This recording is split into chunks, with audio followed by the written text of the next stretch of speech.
Where's it running? Nowhere. Nowhere. Yeah, it's tracking me.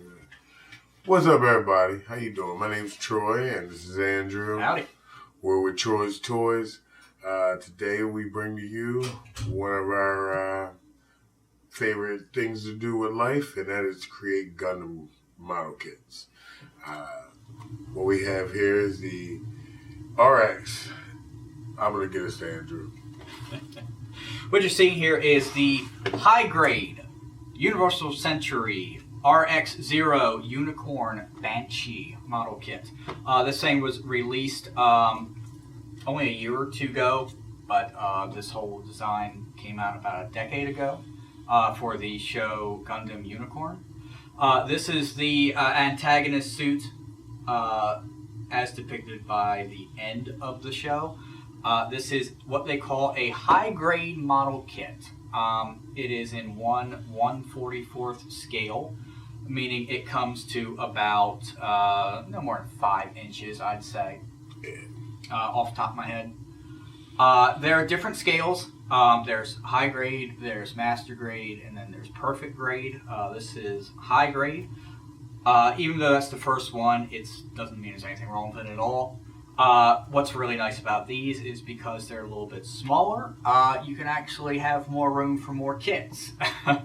As Troy's quickly finding out, they take up a lot of shelf space, and I do the master grades, and they end up really taking up some space. What's nice about these is they don't cost as much as master grades.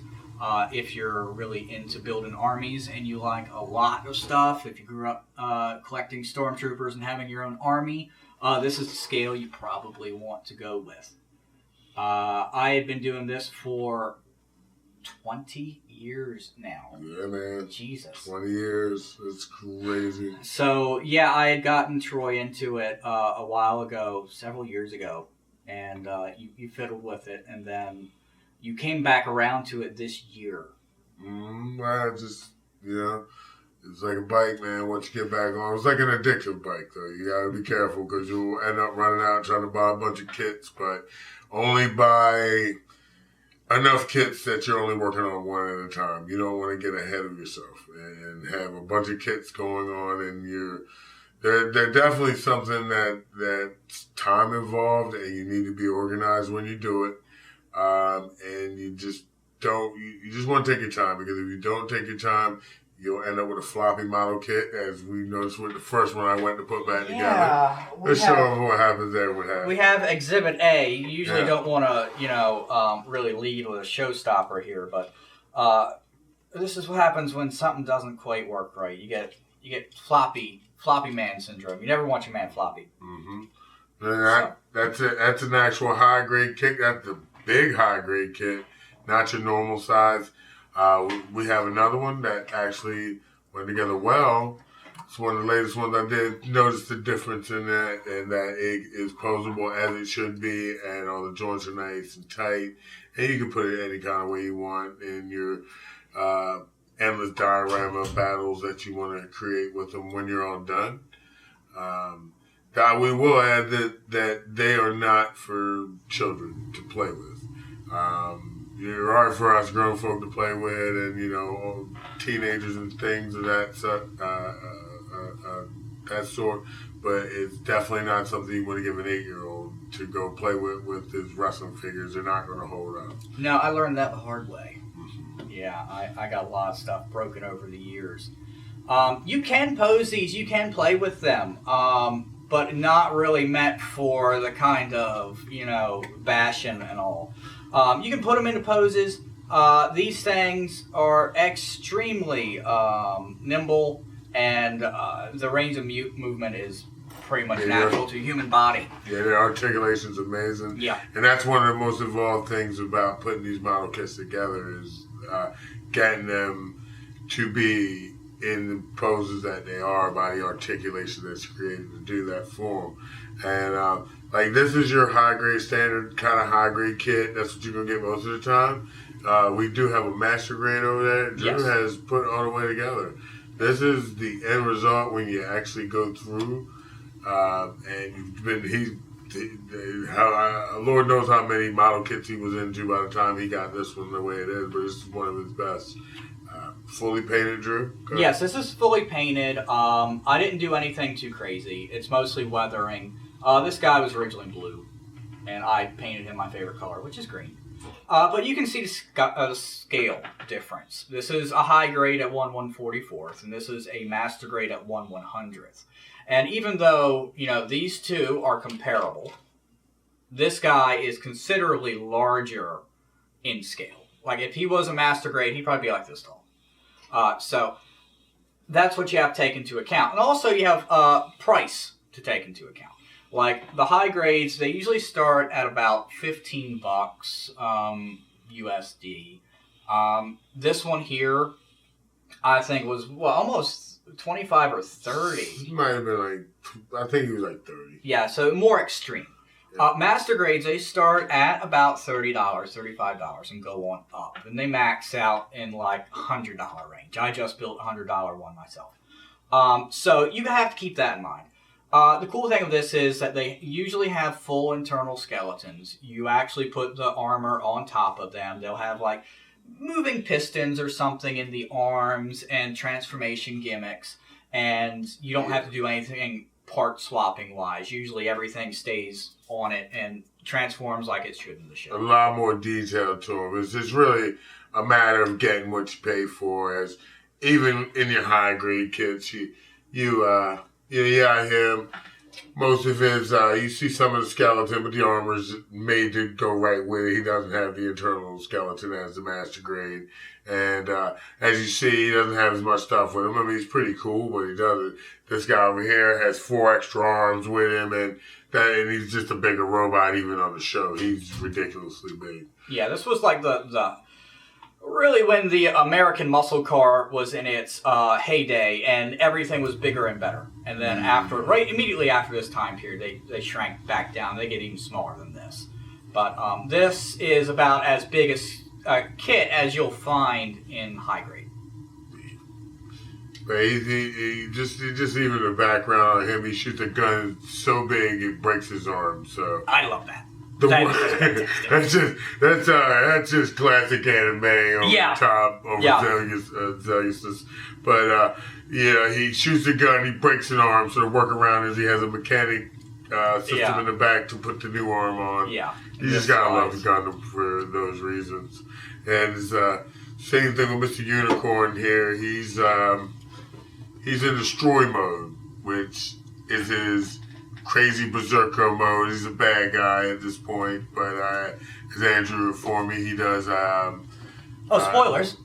Yeah, well, we don't want to ruin it. Anyway, you don't have to watch the show, but he's a pretty much just badass. Honestly, excuse my language. We won't have to bleep that part, but he's that's what attracted me to him is that he has all this gold articulate, and the decorations on him, and even in the shield, it all matches up. And he has a lot of guns. He has a big gun with a grenade launcher, and the shield, really. The shield, when I saw him, he kind of reminds me of Serpentor, honestly. Really, from the G.I. Joe line. Serpentor bursts on the scene, and when I hate to go straight to another whole universe, but when Serpentor came out, he was just like, oh my God, and then they had a TV show, great marketing from G.I. Joe and Hasbro at that time, but, Serpentor came on the scene, you just didn't mess with Serpentor. He's kind of got that vibe to me a little bit. So, we're going to get right into it. Yeah, let's go ahead and open them up. What do you got? Grab me Open up my bag. I've got a knife in there. Yeah, I've got a knife. So, one thing you want to make sure you got, and really you want to understand sprue sheets, they are fragile. And there are some fragile pieces to these guys. Don't let the size fool you. There are a lot of parts to that the 5.5 inch guy there. That's half of the joy of it. I mean, sometimes you put something together and you're like, wow, really you just couldn't put that together? But hey man, if you want a challenge, it wouldn't be as rewarding as it is. And cool because you can put them together. You never really have to paint them if you don't want to. They look a lot better if they're painted. Like our guy over here, he's just way more realistic looking than the other two. But the thing about it is, there are techniques that we'll discuss in our upcoming episodes on removing them and setting them up to be removed and taken apart so that you can paint them later on. That's one of the great things about them. They all snap together, they all come apart. So the big thing you want to make sure is when you open it, you just flip it back and flip it on its back. And I usually go down the side very carefully. Because I don't like to destroy the boxes, because the boxes are a great place to store them once you want to take them down, and the artwork is amazing. Yes, I actually keep the boxes. Yeah, I do too. You know, just a hoarder of me. You go online and you'll see pictures of people's closets, and it's nothing but boxes. Mm-hmm. We don't like to throw the boxes away. It's just that's sacrilege. Somebody put a lot of time into coming up with that picture for me. You know, especially even back in the day. You know, it just takes me back to again G.I. Joe and the file cards. So, it's just something about that artwork. I mean, that's what that takes me to, just the artwork of, like, Masters of the Universe. That was just one of the things that drew you into any of the products, So, rip that guy off. You don't need to keep the plastic. That's going a bit beyond the hoarding. So, you're going to lift that box. Let's put this up. Safety first. Make sure your blades are always up. Those razors will lay you wide open. You do not want to play around with X-Acto knives. Yeah, we're missing. I cut myself before filming. Actually, I was fixing something myself. It happens all the time. It's. I'm a bleeder. Yeah, and it's part of the territory. Trust me. So you want to just slide the box, the top up pretty easily. You don't want to mess around. Like I said, you have all these bags inside, and as you can see, this stuff will snap easy. You want to be careful. You have like little wings and fins and things, and you don't want to snap that stuff off. It's not. You can fix it. It just looks a lot better if you leave it intact. But you have different bags inside. And don't even begin to like look at that and like, yep, I'm going. After a while, you can look at it and say, yep, this part's going to go here and there and forth. But you do have an instruction manual in here. It's definitely not something like you're just going to run through and put together. I normally do this. I look at my pieces, look at my bags, and inside and the bottom, always a cool little magazine. Actually, not a magazine, more instruction catalog. But it has a picture of your guy on the front, what it looks like in full complete mode.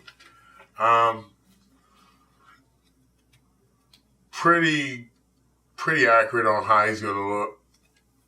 Probably painted, but it's it's a professionally finished kit. But it's kind of like, this is what you want to aim for by this. But nothing too crazy. So if you look inside of it, don't even think you're going to read it unless you can read Japanese.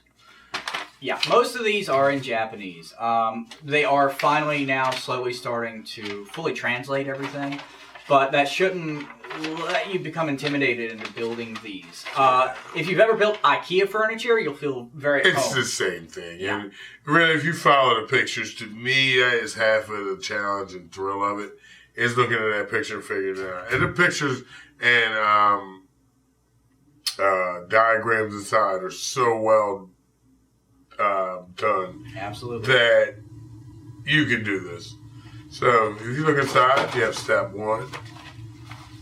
And you work from there.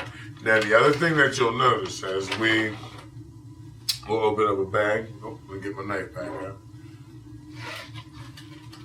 Because again, I don't go trying to tear these bags open with my bare hands. I go ahead and I slice them open because again, you don't want to break any of these screw trays. It's going to make your life harder down the road. And if there is a piece that's broken in that bag and you go to open it, just like a bag of chips, that thing's going to go flying. Yep. Some of these pieces are very small, especially in your high-grade kits. You have some really tiny pieces. So the one thing you're going to notice when you open up a bag, this is one of your screw sheets. So there are sticky sheets. Yes. Decals. They go on really nice. They stick very easily. So we're going to put him out of the way so we don't lose him. There. So if you look, you'll start looking at things. You can recognize some of the parts when you do this a little bit. However, one of the main important things that you want to look at is for that letter code up top that says A. Sometimes they say A1, sometimes they say A2. That means that usually is that A1 is going to be the right side of something and that you're building, and A2 is going to be the left side of something. That could be for the legs and the arms.